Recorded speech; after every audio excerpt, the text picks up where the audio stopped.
Hi నమస్తే, welcome to our channel. ఈ రోజు నేను ఒక స్పెషల్ ఎపిసోడ్ చెప్పబోతున్నాను అనమాట. స్పెషల్ ఎపిసోడ్ అని ఎందుకన్నానంటే ఒక మనిషి గురించి చెప్పబోతున్నాను. ఆయన ఏం సాధించాడు, ఎక్కడి నుంచి ఎక్కడి వరకు ఆయన ఎదిగారు అని చెప్పేసి ఆయన జర్నీ గురించి చెప్పబోతున్నాను. యాక్చువల్గా బ్రాహ్మణ్స్ ఐడియా ఉంది కదండి, వాళ్ళు చాలా ధనికులు, చాలా ఎక్కువ సంపాదిస్తారు అని చెప్పేసి ఒక నానుడి ఉంది పూర్వకాలం నుంచి. కానీ ధనలక్ష్మికి కులం మతం తేడా తెలియదు. ఆమె ఒకరి దగ్గర ఉంటుంది, ఒకరి దగ్గర ఉండదు. అలా బ్రాహ్మణుల్లో కూడా పేదవాళ్ళు ఉన్నారు. అంటే మొదట్లో సంపాదించవచ్చు, కానీ తర్వాత వాళ్ళ సంపాదన తగ్గిపోయింది. ఎందుకంటే ఎవరి దగ్గర దేహి అని చేయి చాచరు. అలాగని చెప్పేసి కుటుంబంలో ఉన్న వాళ్ళందరూ పనిచేయరు, ఒకరు మాత్రం పనిచేస్తారు. వాళ్ళ కింద చాలా మంది కుటుంబ సభ్యులు ఉండడం వల్ల సంపాదన అనేది కరిగిపోయేది. అయితే బ్రాహ్మణులు స్టార్టింగ్లో సినిమాలలో కూడా చాలామంది ఎక్కువ ఉండేవారు. అంటే సినిమాలలో కూడా ఆధిపత్యం వాళ్ళదే ఉండేది. కానీ వస్తున్న కొద్దీ అంటే ఎన్టీఆర్ గారు ఎంట్రీ ఇచ్చిన తర్వాత బ్రాహ్మణుల పట్టు తగ్గిపోయిందని చెప్పేసి అంటూ ఉంటారు. ఇది ఒక రూమర్ మాత్రమే, నేను చెప్పట్లేదు. అయితే సినిమాలలో బ్రాహ్మణులు కూడా ఇప్పటికీ ఉన్నారు, చాలామంది ఉన్నారు. అప్పట్లో నిలదొక్కొని ఇప్పటి వరకు కొనసాగుతున్న కొంతమంది యాక్టర్స్ ఉన్నారు. అందులో ఒకరే ఈ పర్సన్ అనమాట. ఈ పర్సన్ గురించి చెప్పాలంటే అసలు ఆయన కథ చదువుతుంటే నాకే కళ్ళలోంచి నీళ్ళు వచ్చాయి. అక్కడి నుంచి ఎలా స్టార్ట్ చేశాడు, ఎలా వచ్చాడు, ఎలా ఎదిగాడు అంటేనే నాకు ఆశ్చర్యంగా ఉందన్నమాట.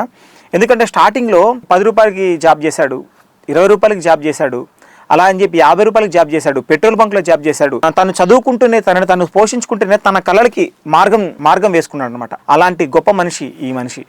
ఎందుకంటున్నానంటే BA పాస్ అయినా కానీ 10th ఫెయిల్ వాళ్ళకే జాబ్ ఇవ్వబడును అంటే ఒకరి దగ్గరికి వెళ్ళి 300 కోసం 10th ఫెయిల్ అయ్యానని చెప్పేసి జాబ్లో జాయిన్ అయ్యారు. ఆ 300 కోసం అద్దె రూమ్లలో ఉంటూ వాటర్ లేక లేదంటే అన్నం లేక రోజు ఇబ్బంది పడిన తరుణాలు కూడా చాలా ఉన్నాయి. అలాంటి సమయంలో ఆయనకి లోపల ఒక మదనం జరిగి, సముద్ర మదనం జరిగిన తర్వాతే అమృతం ఎలా అయితే వచ్చిందో అలాగే ఈయనకి పేదరికంలో మదనం జరిగి పేదరికంలో మగ్గిపోయి లోపల ఒక అగ్ని పుట్టింది. ఆ అగ్ని ఏంటంటే రచన.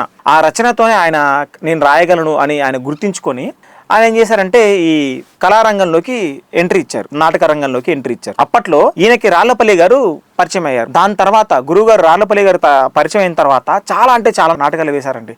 ఆ నాటకాలలో యాక్టింగ్ కూడా చేశారు. జూలై 14, 1954 పశ్చిమ గోదావరి జిల్లాలోని పోడూరు మండలంలో జగన్నాథపురం అనే విలేజ్లో రామలింగేశ్వరరావు, లక్ష్మీ నరసమ్మ అనే దంపతులకు జన్మించారు మన తనికెళ్ళ భరణి గారు. ఇప్పుడు దాకా చెప్పుకొచ్చింది తనికెళ్ళ భరణి గారి గురించి.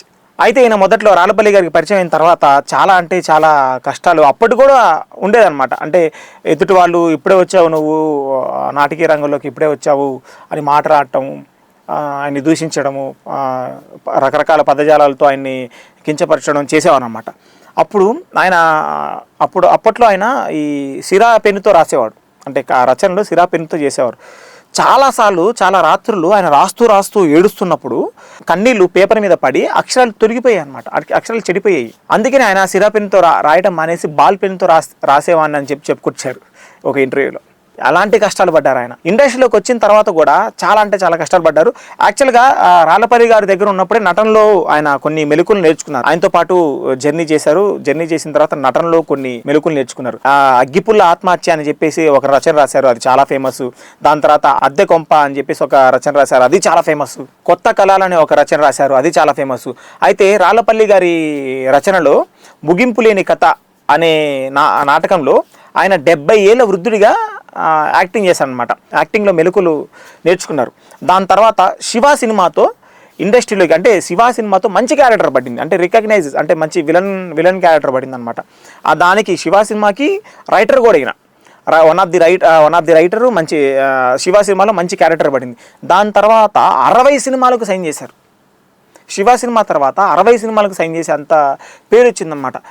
అటు నటనలోను ఇటు రచనలోను రెండింటిని సమపాలనలతో నడిపించుకొచ్చిన వ్యక్తి ఎవరైనా ఉన్నారంటే తనికెళ్ళ భరణి గారే.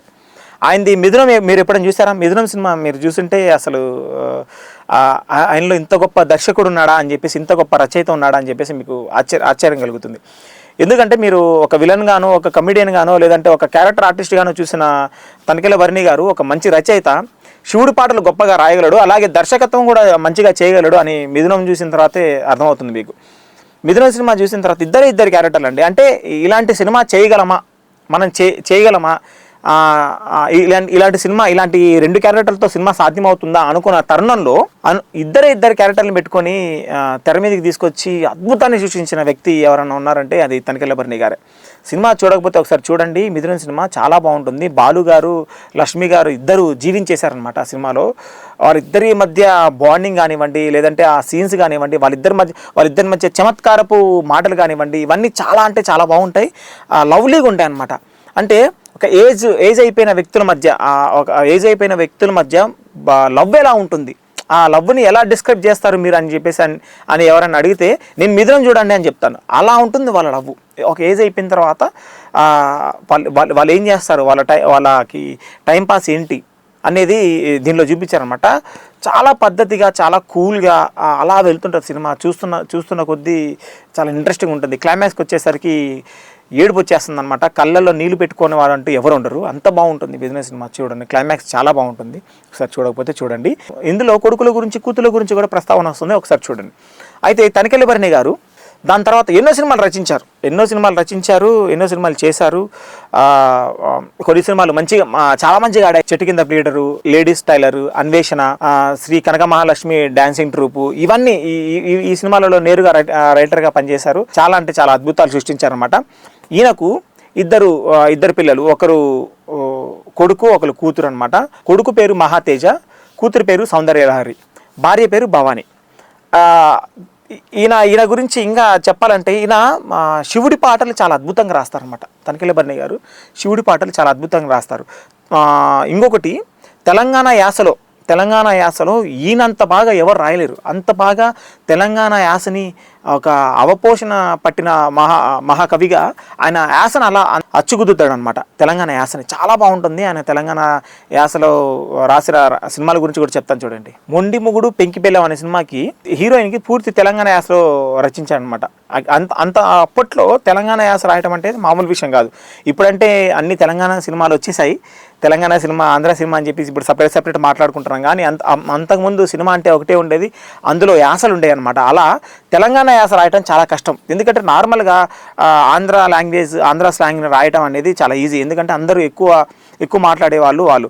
కానీ ప్యూర్ విలేజ్లో ఉండి తెలంగాణ మాట్లాడే పర్సన్స్ అనేది ఆ పర్సన్స్ వచ్చి సినిమాలో ఆ స్లాంగ్స్ రావడం అనేది మామూలు విషయం కాదు. ఆయన తనికెళ్ళ భరణి గారు దాన్ని చాలా అలవోకగా రాసి హీరోయిన్కి ఇచ్చారనమాట. మొండి మొగుడు పెంకి పెళ్ళం అనే సినిమాలో చాలా బాగుంటుంది. ఒకసారి అది చూడకపోతే చూడండి.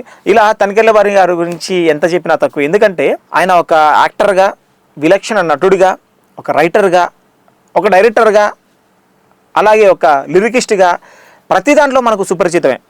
ఆయన ఇంటర్వ్యూలు కూడా మీరు చూస్తున్నట్టయితే చాలా పద్ధతిగా, చాలా ఒబిడియంట్గా ఇంటర్వ్యూలకి ఆన్సర్ ఇస్తుంటారు అనమాట.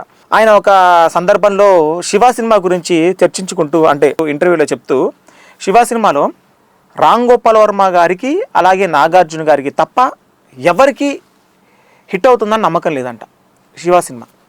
ఎందుకంటే ఈయన మంచి జోకులు రాసుకొని, మంచి డైలాగులు రాసుకొని రామ్ గోపాల్ వర్మ గారికి ఇచ్చారు.